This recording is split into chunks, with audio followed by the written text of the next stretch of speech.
All right, everybody. Welcome to Razor Wire Fields. I got a wonderful guest for you guys today. Her name is Yolanda Bostic. This woman is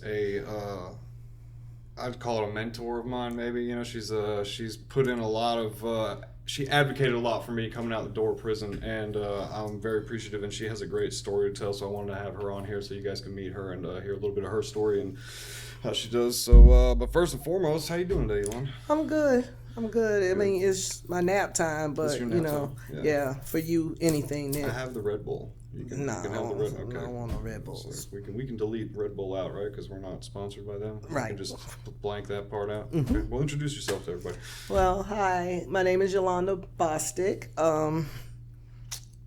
I work in reentry, which is how I met Nick. It's not a lot to tell. I'm just me. Oh, sorry. What was that? That's your phone, ain't mine. It's not my phone. Shit, me. That's you better check it. My phone's off. Sorry about that. Look, it ain't ringing. My shit on silent. Anyways. That's a reminder for appointment. It's not me. I don't have. Is your watch? You got Apple Watch. Somebody watch. Make sure everybody make sure their phones off. I ain't got an Apple Watch. Mine on quiet. And my what's name on silent. Yeah, that's on silent. I ain't worried about it. Yeah, my watch on mute. My phone on mute. Came from your direction. It did come It's from your that one. direction. What does it say on there? Turn off your phone. Trust me. Here, come hit the what's name. Your thing. It's right here. Slide it down. Just slide it down on the top screen. Top screen. Slide it down. No, top. It is the top. Look, No, cut it off. You see what the volume is? Yeah, it's on sound Yo, where the hell did that come from? from you. You got 4 phones. Did you check all of them? Only 2. Let's go. We'll edit that out. Don't worry about that. That was my producer, DJ Kashim Remix. It's his fault. So we'll continue on. We'll truck on forward. So, anyways, you're in reentry. That's where we left off. Yeah, a very good friend of mine and someone that I consider a little brother bugged me for about a year to come and work in reentry. So finally I gave in, and I'm actually glad that I did. I was pretty much already doing some reentry work on my own, just on a volunteer basis, going back to some of the corners and spots that, I used to hang out in myself, seeing if I could help someone, offer them any resources. Yeah, that sounds good. So I want you to tell them a little bit about your story of how you got. Okay, so you're in reentry today. Let's take it back a little bit. And how did you get from A to B, starting with A? Starting with A, well, been through quite a bit. There was a lot of trauma in my life. I was born to a teenage mom who actually lost her mother when she was 6 years old. So she had no one to teach her how to be a mom. And that was from Wilmington, like yes, from here. From here. Yeah. And then moving forward, I ended up as a baby being molested by her boyfriend. I was like 5 months old. Subsequently, they took me from her. Took her to court and everything, and I ended up with what I felt like was the most wonderful parents in the world. I feel like God did me a favor. Grew up in the suburbs, had all the chances to do anything I wanted to do, had several scholarships to go to college, so on and so forth, but I decided that I wanted to be a part of the drug game. Which I did, and I ended up selling a lot of drugs, being a pimp, a trafficker, a madam, and then ended up using drugs myself, which led me to losing everything I had, and kids, houses, cars, and actually cost me my life, but God saw fit for me still to be here. Went to prison, came home, haven't looked back. How long did you do in prison? I actually only did the last time I did 12 to 6, well, my sentence was 12 to 16 months. I did 12 months and 15 days. Had I gotten the maximum, I was looking at 367 months plus an additional 475 days. Yeah, it's like my max was like 400 months or some shit like that. Yeah. Like, so, you know, that's So they definitely they hold that over your head. But, so you said that was the last time. How many times have you been in prison? 3. 3. Yeah. So what's your total time? Like how much time? Total period, time like, probably would be about 6 years total. 6 years. And how old were you the last time when you came out of prison? And how old were you the first time, and then how old were you the last time you came out? The first time when I came out, I was 22, and the last time I was 33. Okay. So like when you came out, like I know for me, after going to prison the first time I came out, and I just came back out, and like I was shooting dope the same night I got out of prison, and I like just fell right back into it. Did you try to like change everything, or did you just like get right back into the same lifestyle? I mean, the first time I went, it wasn't even enough time for me to even grasp what prison was. I had a incident where I was held in the county jail for 4 months, and the way that they held me was I got arrested. My bondsman came to bond me out. I walked out, got to the car, put my hand on the door, and they tapped me on the shoulder and told me they had another warrant for my arrest. And they kept doing that for about 4 months. Every time I would go to a first appearance and I would come back, they would serve me with another warrant, a total of 18 warrants. How I ended up getting out of that was I actually wrote a letter to a judge and sent it out with somebody that was coming in to do weekends. And once the judge got it, she just said, I have to send you away to be processed, which was 2 weeks. And I was right back. So I went to the club like that weekend, you know, did my thing, ended up going on tour with a hip hop group as a backup dancer. Okay, that's cool. While you were on parole, were you on like probation or supervision? Or just like they just like used to cut you loose? Yeah, they just cut me loose. So yeah, it's like totally different now. You can't. Ever since that incident in Chapel Hill, those guys that were on parole killed the UNC girl. When they changed the post-release laws and everything, now it doesn't matter what you have to be on supervision and shit like that. Now it's like totally different. Yeah, it's a lot different from when I came home. Was there like, I know now, like the first time I went to prison in 2013-14 was for 18 to 24 months. I ended up doing 19 months because they had box carded me, you know, like 3 6 to 7 month sentences. So like by the time I processed and actually hit prison, like I maxed out on my first one because I didn't have time to get the gain time and all that bullshit and everything like that. But I did the first time I went to prison, like I only did like, you know, the 19 months, but I wasn't offered any what are you tapping about? You tapping the table and it's in the back. Boom, boom, boom, boom, boom, boom, boom, boom, boom, boom.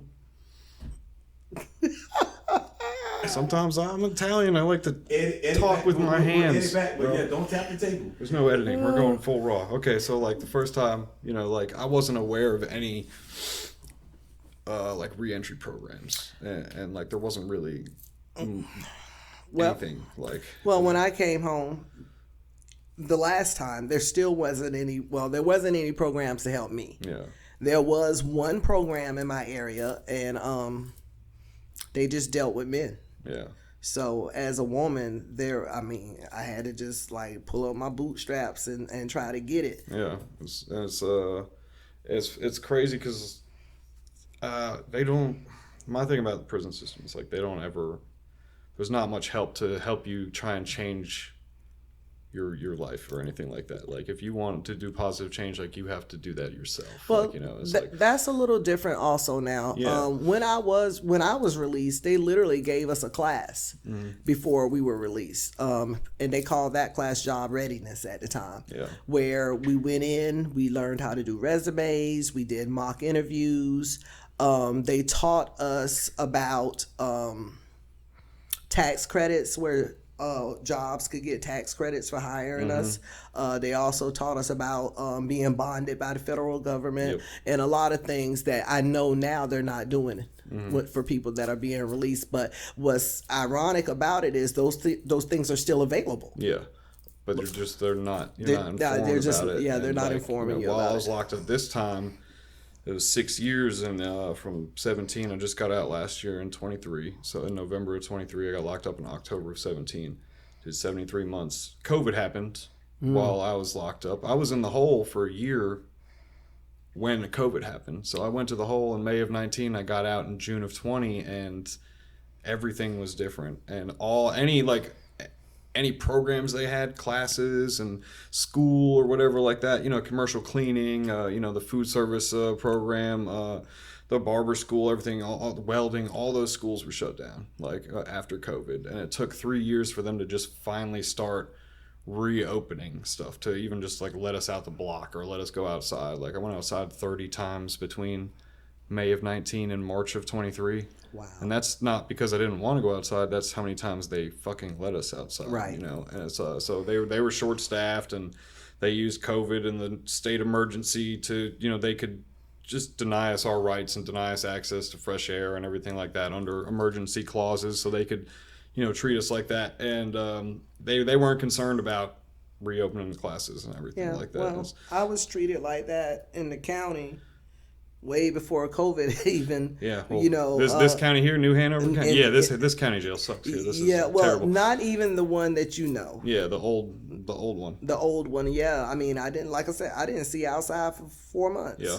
And we were told that we were supposed to be able to go out at least once a week. Yeah. But no, it never took us out. And it wasn't COVID. They weren't short-staffed. Yeah. They just didn't want to. Even when I was there before COVID, and then same with Wake County Jail and Raleigh and everything like that, you get access to outside, but it's just a concrete room with a steel grate. You can't ever see the sun, just you get fresh air to come in, from, it's like a courtyard almost or something like that.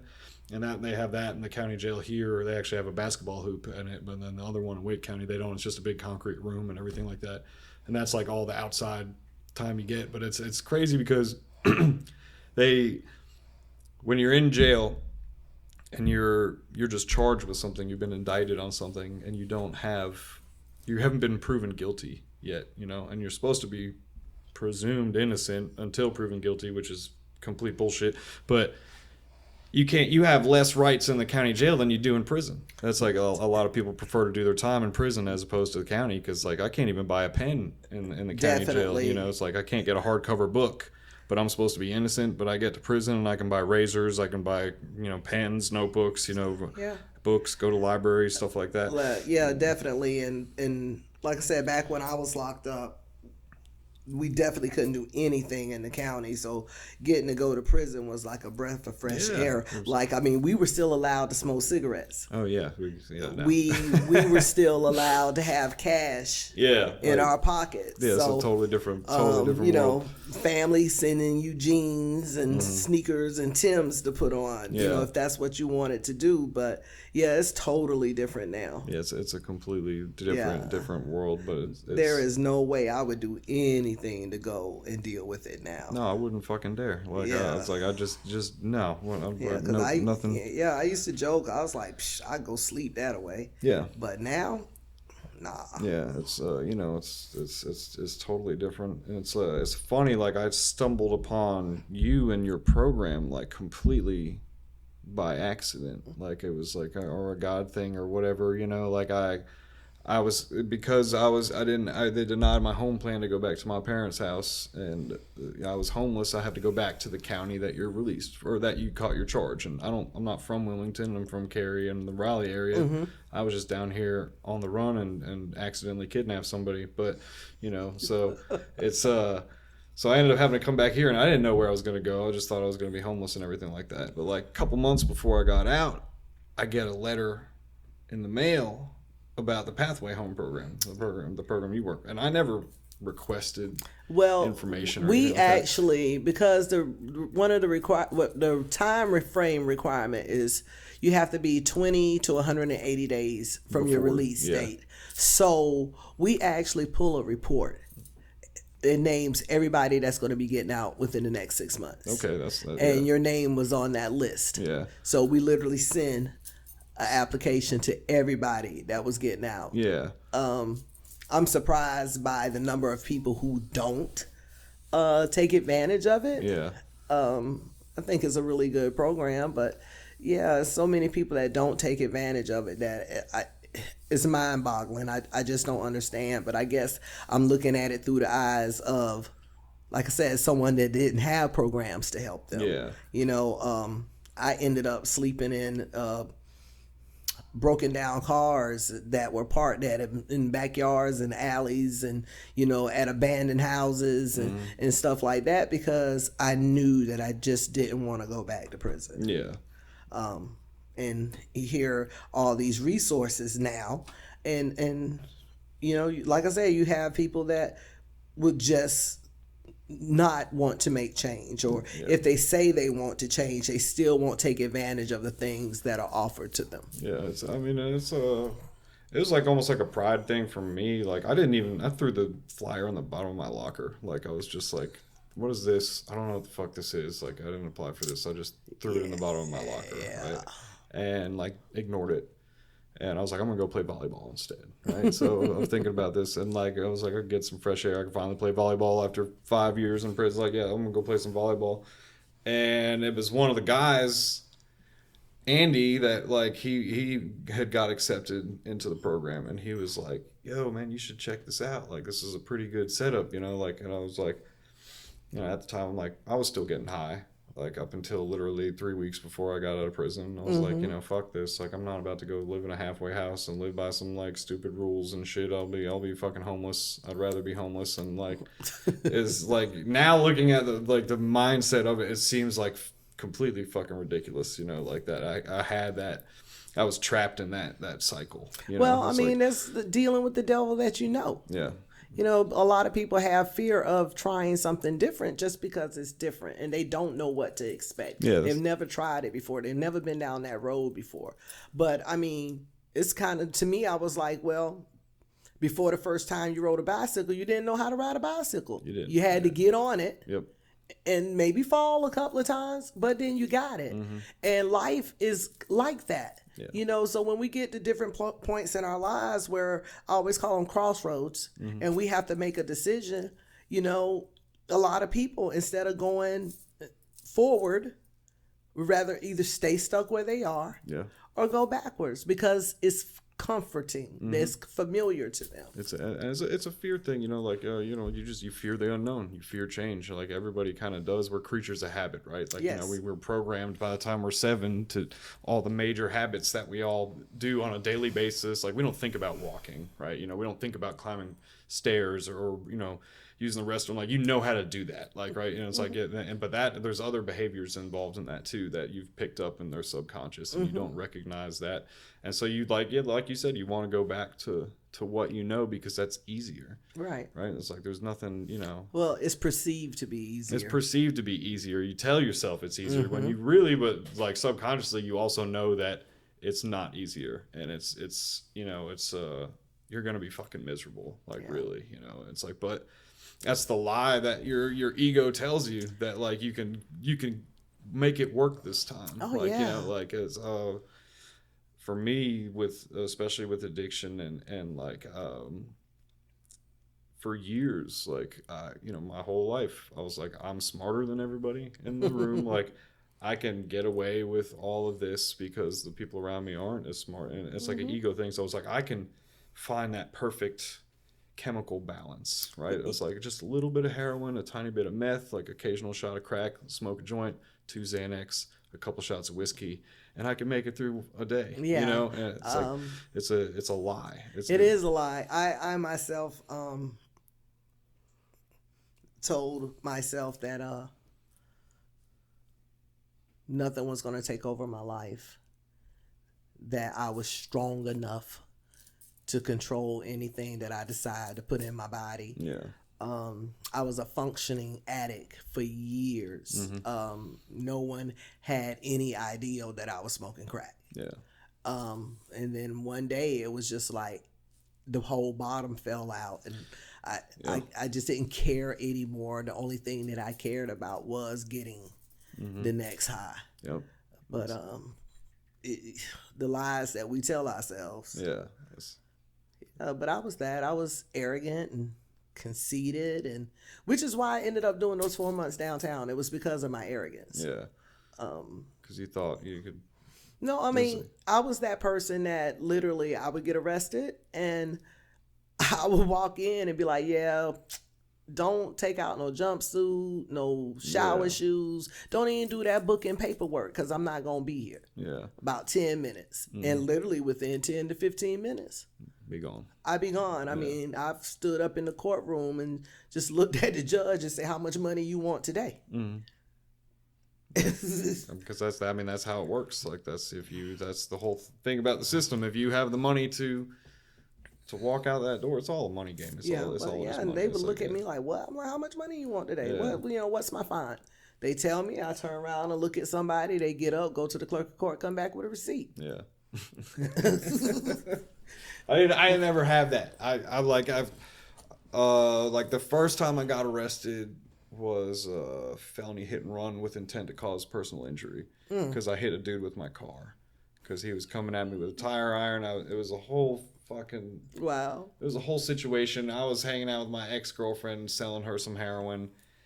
He didn't want her doing heroin or whatever. I go to pick her up. I'm coming back around the neighborhood. All of a sudden, I hear honking and see the guy behind me. It's her boyfriend at the time, And I was like, "Yo, bitch, did you set me up? Like, what the fuck?" And she's like, "No, I swear to God, blah blah." I'm like, "Get the fuck out of my car!" So I pull up, tell her to get out of the car, and she gets out of the car.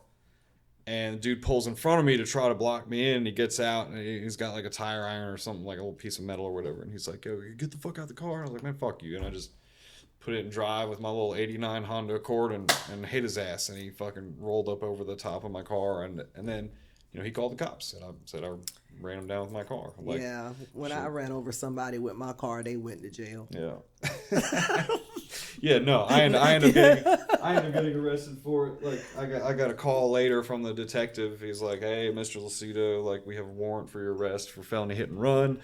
But she wouldn't even make a statement. Yeah. So she was like, "I don't talk to cops. Like, I can't believe you called the cops on my ex, blah, blah, blah." And, like, it ended up getting dropped because he had a really long record. And he was from Afghanistan. And he ended up later kidnapping her and throwing her out of a moving vehicle on 70 in Raleigh. And they ended up deporting him. They revoked his visa and sent him back, so he can't come back, but he had to do some time and everything for that. We ended up being in prison at the same time and everything.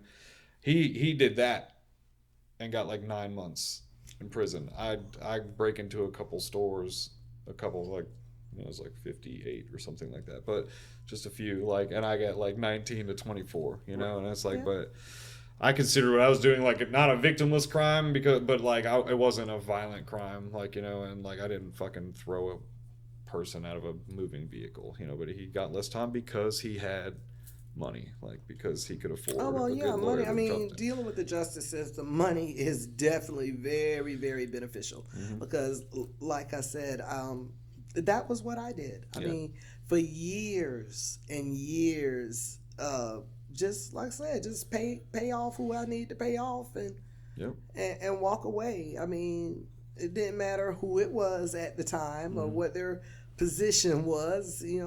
Find a way to get to them and put a little change in their pocket, and that's it. I mean, people it don't realize. backfired on me though the last time. What happened last time? Yeah. Well, I told you I was looking at the 367 months. So what happened was I actually turned myself in. On 9/11/2001, for all intents and purposes, I died. I had smoked just that much crack. Yeah. Some friends and I literally smoked like $6,000-7,000 worth of crack. It's a lot of crack. In a week. Yeah. And I remember just getting extremely hot and just started sweating, and it looked like my shirt was moving where I could see my heart beating, and I couldn't breathe. And I literally said, "Lord, please forgive me for all my sins and take care of my children." And that's the last thing I remember. Now, it wasn't until I returned home that I found out from the individuals that were in the extended stay with me, because that's where we were at. They said that they checked me. I wasn't breathing, I didn't have a pulse, and I didn't have a heartbeat. Yeah. And they packed up their stuff and left me there. That's, The day is very significant. 9/11/2001, same day the World Trade Center got hit. The next morning I woke up. We just like in the hotel room? In the hotel room. You were just like dead for like That's a fucking day, and then just I like woke up in the hotel room with no medical intervention, like I said, and I was that's amazing. I was like, well, cool. I guess God intended for me to be Yeah, here. hell yeah. I called a very good friend of mine that I called my brother. He was actually on the Wilmington Police Department. Oh shit. And I told him, come get me. And he was like, are you sure you're ready? And I'm like, yeah, I'm ready. Come get me. So I went and I turned myself in. Still had a 50. Literally Still went had a into little big boy 50. Literally went into the bathroom. Yeah. At the mattress office. Had on a wraparound skirt, pulled it off, put it across the bottom of the door, and got blasted. And then walked out and sat down on the floor with my back up against the wall. Little surprisingly, 3 bail bondsmen showed up.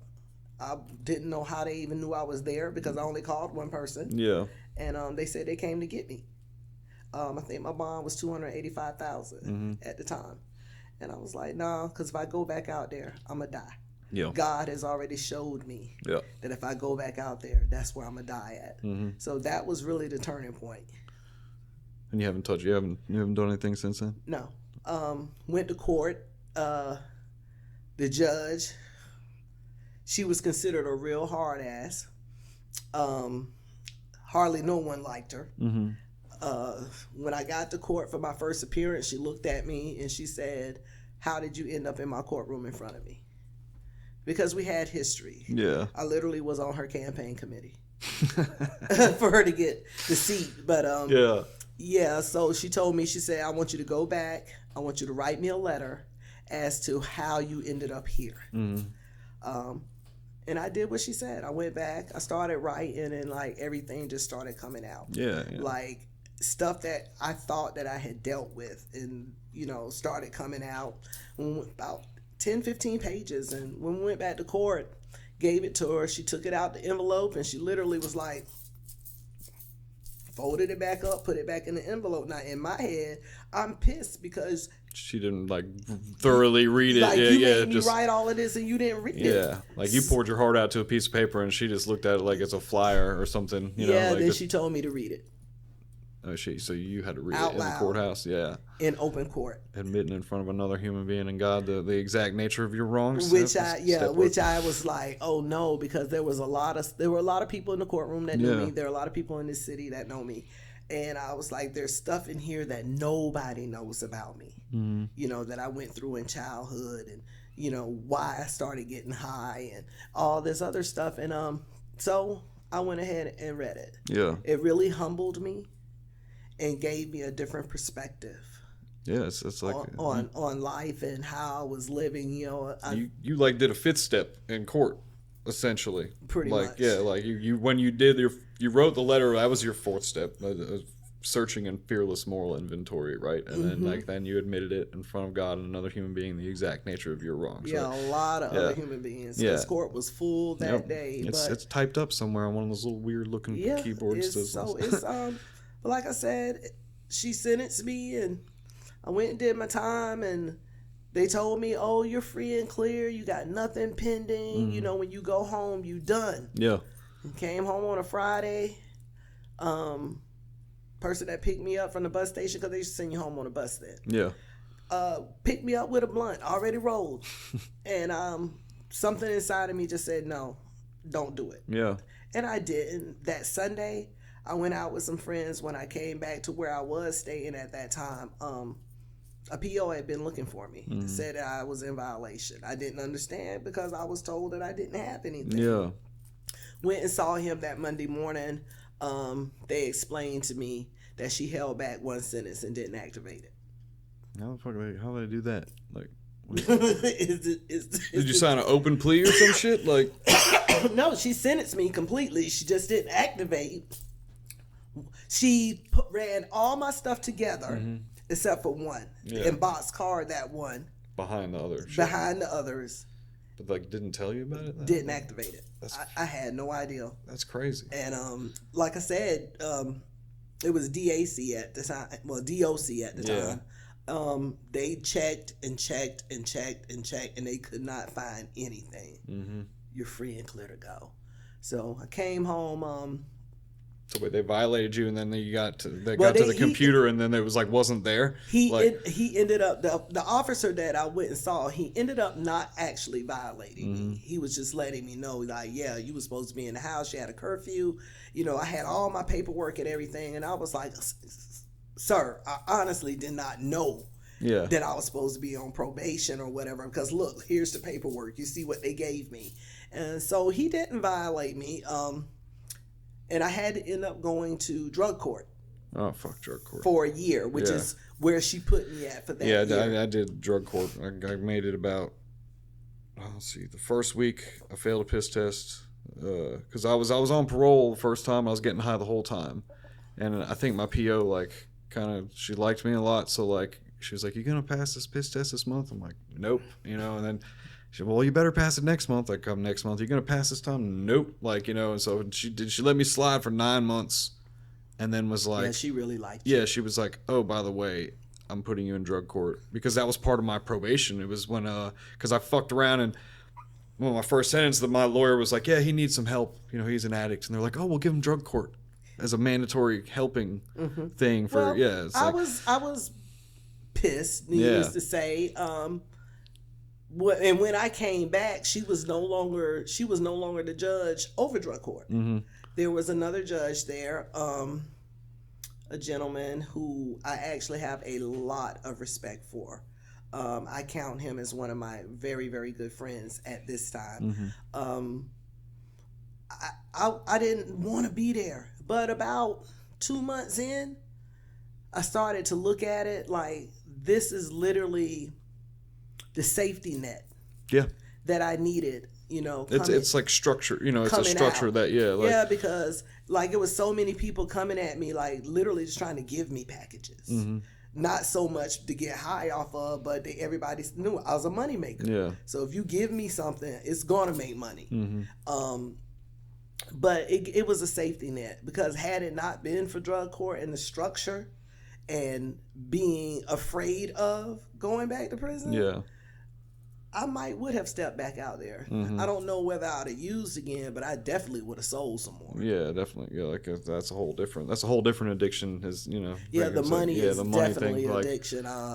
I've never been able to successfully sell any drugs except weed because like I do all the drugs. So like I'm like, oh, I'm gonna get a couple grams of heroin and I'll sell enough and then I'll be able to do mine for free, and then like I wake up the next day and I'm like, what happened? I have $20 and no dope. Like the only reason I was able to successfully sell weed is because I literally had pounds and I could not physically smoke pounds of weed every fucking week, you know. It's like, but I'm just you leave me with any drugs, I will do all of them. Like, so I've never been successful at selling drugs, unfortunately. I was pretty successful. I'm in the process of writing a book, and one of the lines that I use in the opening is, I've done everything from being homeless on the street to sitting down at a table counting over $1 million in cash. Yeah, I read, you let me read that first. Yeah, the introduction chapter. I was like, this is great. Yeah, this is awesome. And that's literally, I'm not exaggerating. Yeah. Like literally, that's what it was. You know, I come from a family that had a couple of kingpins in the family, and you know, it was a family business. Yeah. So drugs weren't a problem. Money wasn't an issue. Yeah. I can't even sit here and say that I didn't enjoy the lifestyle because I would be lying if I said I didn't. I mean, the lifestyle was amazing. Yeah. But is it worth my peace of mind? No. No, it's not. Like, it's like, you know, I've that's like a big thing for me now is like I can't consciously do something that'll bring somebody else harm anymore. Like I can't, like it's you can't consciously do something that's gonna bring you harm because I already told you what I was gonna do to you. Yeah. Or yeah.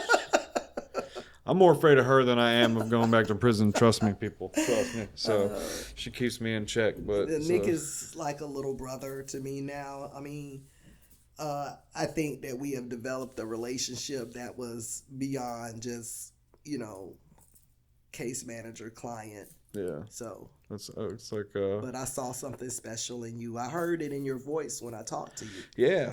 I was high as hell that day too, like unfortunately, but like I knew you were high. Yeah, I mean, I was a little high, so it's okay. It's that K2 is a monster. Like, I must say, I'm glad I've never experienced it. It's like for real. It's like I used to think like, oh, it's K2, it's synthetic drug, it's not real. Like I can't get addicted to that. I mean, you don't ever go into a drug.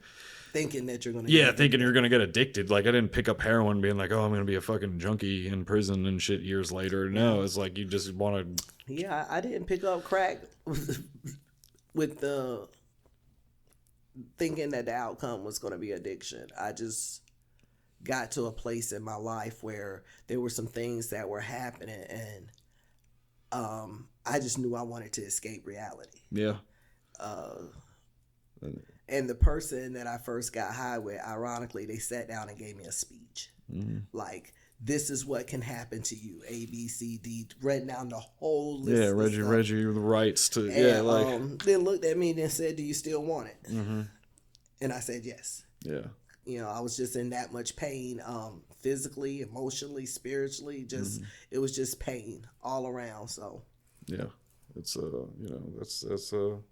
that's mine, like being heroin, I've always had back problems like my whole life. And like, so when I started doing like painkillers in high school, like Oxycontin, and like we would eat fentanyl patches and morphine lollipops and stuff in high school. And like, didn't realize that at 15 years old that I'm doing like some heavy duty shit. We just wanted to get high and go sit in English class and not, do anything or whatever. But it was like, I really started to like opiates, and then like when I met heroin like 17, 18 and like really got into it, like it made me feel normal.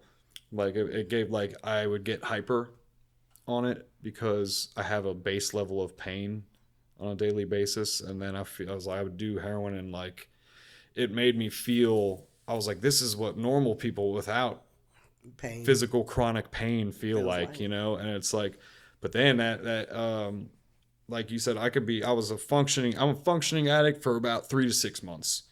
And then like my tolerance gets to a point where I can no longer afford to do the amount of heroin I need to go work 10 hours in a kitchen. Mm-hmm. And then there's that one day when I can't get my dope, and all of a sudden everybody can see, like, they're like, what the hell's wrong with you? Like, and I'm like, I'm dope sick. And they're like, you've been doing heroin? And I was like, yes, I have for months, and yeah, your slip was hanging. Yeah, exactly. Like, no one noticed that I'm wearing long sleeve flannel shirts in July, but like, yeah, now I can like see it from a mile away. Like, it's weird. Like someone who used to use needles, like I will like, I need to, like, even when I'm like looking at like a woman or whatever, I'm like, you have like really nice veins.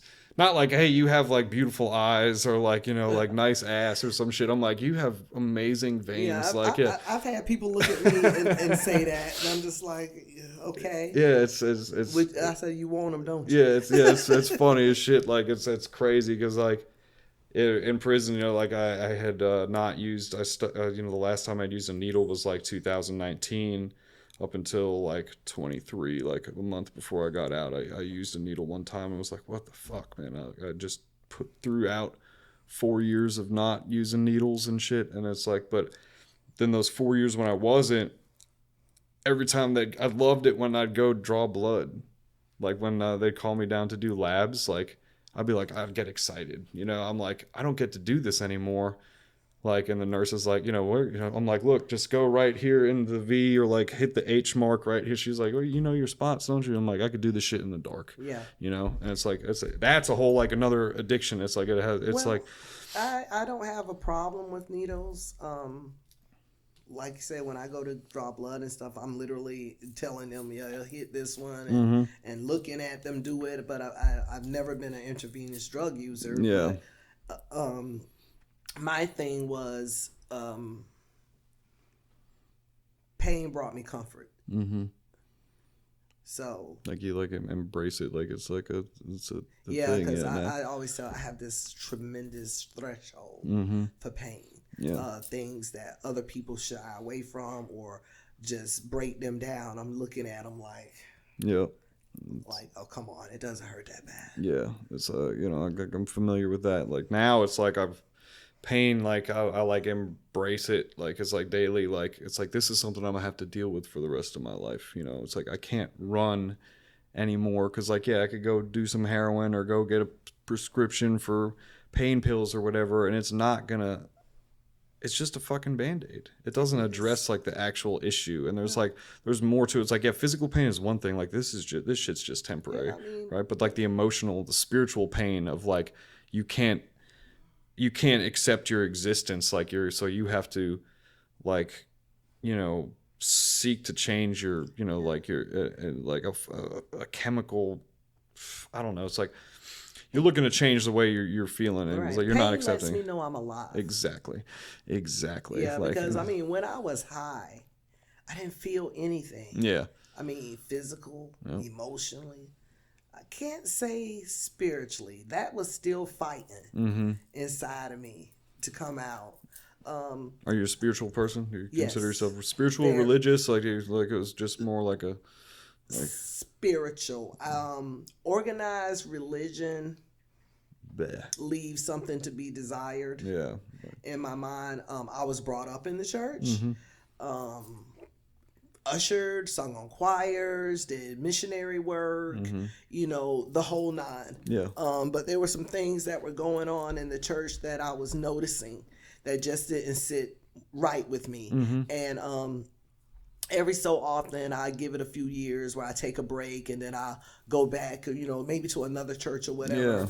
Yeah. And noticing that this stuff happens everywhere. Yeah. You go.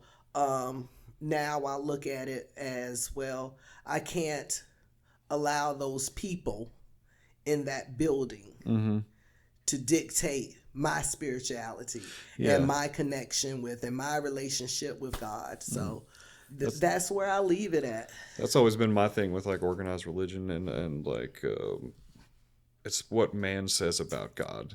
I'm more of like a Gnostic belief where like it's a spirituality, your relationship with the creator and the universe is a one-on-one thing, you know what I'm saying? And it's like everybody's going to be different. Yeah. God's going to speak to people in different ways, through different situations. And like the thing about like church, there's always going to be really good people doing great things in church, but there's always going to be some bad eggs too, and that's just reality. People are sick, we all have character defects. My thing is, and I told this to a pastor of a local church here. You're supposed to be the shepherd of a flock. That means you lead, and you're supposed to lead by example. Once I know that you're not right, now I'm responsible for myself and my spirituality. I have to be accountable for that. So knowing that you're not right, I'm not going to follow you. Yeah. I can get to hell by myself. I don't need no help with that. Yeah, that's pretty easy. Because I was already on the track to get there anyway. I was looking to you guys to help save me. But yeah, you got so much stuff going on in here. Nah, you know what? I just rather take my chances on my own. Yep, do your own thing. Well, I'd be a part of your flock because you lead by example, and that's why I wanted to have you on here today. So it's been a pleasure. It's been great, and I know you're part of the Link and the Pathway Home program and everything like that, and you got a book coming out soon, and working on the process of everything like that. You got anything else going on for like transitional stuff? Any fundraisers, foundations you want to spread? Tell people about anything you got. Not a whole lot right now. I mean, there are a lot of resources in Wilmington. You have several programs: Source, Reset, Launchpad. So I mean, it just depends on what you're looking for, what you feel like that you need. and getting hooked up with the right place. Yeah. Because everything doesn't work for everybody. And I say that because I know that a lot of people really do count on AA, NA. Yep. For me, the rooms didn't work. They were a trigger for me. So as soon as I was able to leave the rooms, about what was ordered by the court, Yeah. I stopped going because they didn't work for me. Yeah. But that's me. For someone else, it may work. But just know that at any point in time, if you really truly want a different life, you really truly have to make your mind up to do it and do what needs to be done. Yep. And that's literally the bottom line. I hear people say, "Oh, I know heroin causes, physical effects, but once it's out of your system and you finish with the withdrawals, you make a conscious decision. That's it. To go back and try it again. Crack itself is not even really a physical drug so much, not unless you do it in excess. Yeah. It's more of a psychological drug. Yeah, same thing with meth. You get addicted to how it feels. Like you stop doing it, you just pass out for a couple days, and then you're back to normal. But it's like, but the psychological attachment to it and how it makes you feel, like that's where you keep returning. I mean, I'm a little hard on people. But I love it. I appreciate it. I feel like it's fair. Yeah. I because I hold myself accountable, I hold others accountable. So if you come to me and say, "Oh, I don't know what happened, I just relapsed," I'm gonna look at you and tell you you're lying. Yeah. Because you do know what happened. Yeah, you recognize you're the patterns. You just want an easy excuse as to why you fucking didn't do the shit. Yeah. It's like, and that's I'm when I took that peer support class a couple weeks ago, and like everything they were saying about how to talk to people, open-ended questions and all that shit, I was just like, everything that works for me is the complete opposite of what they're teaching in this class. Like every suggestion I would make, they'd be like, "No, you can't say that," and I'm like, I'm just honest with myself. I'm honest with people. I just want an actual conversation. We don't need to hide behind some semantic bullshit. I mean, I took the class. Thanks to our producer. That was the friend I was talking about that, kept bugging me and worrying me about coming to work. But I took the class, of course, I heard what they said. But, you had to meet people where they at. Yeah. Just like I said, everything don't work for everybody. This is true. So, I mean, the way that I talk to you, I know I can't talk to other people like that because they might not be receptive. It might feel some kind of way, get in their feelings or whatever. But I do let every client that comes across my path know, look, I'm going to be straightforward with you. I'm not sugarcoating anything. I'm not here to hold your hand and walk you down the path. If you're wrong, I'm going to call you on it. And if you can't deal with that type of person, tell me now, and I'll make sure you get to somebody else. Yeah. Because I just don't. I'm not gonna lie. I don't know how to lie. Every time I try to lie, I mess myself up. So everything that I say is gonna be brutally honest. Yep. That's the best way to live, honestly. I know, it's honestly. so wonderful. And I can't wait till I get really, really old, because old people just say you can just get away with whatever. They just say what they want to say. Be like, honey, you're getting fat. Like, like what? Like, because they just be talking shit, It's like, but they earned it, right? It's like they've been dealing with this shit for 60, 70, 80 years. I'm looking forward to it. Yeah, do it up, just kick back on the rocking chair and talk shit. That's it. That's hopefully we'll put a microphone there. We'll come visit. We'll do like Yolanda Wirefields. Okay. Or like it's like out at the house by the pool. We can sit poolside.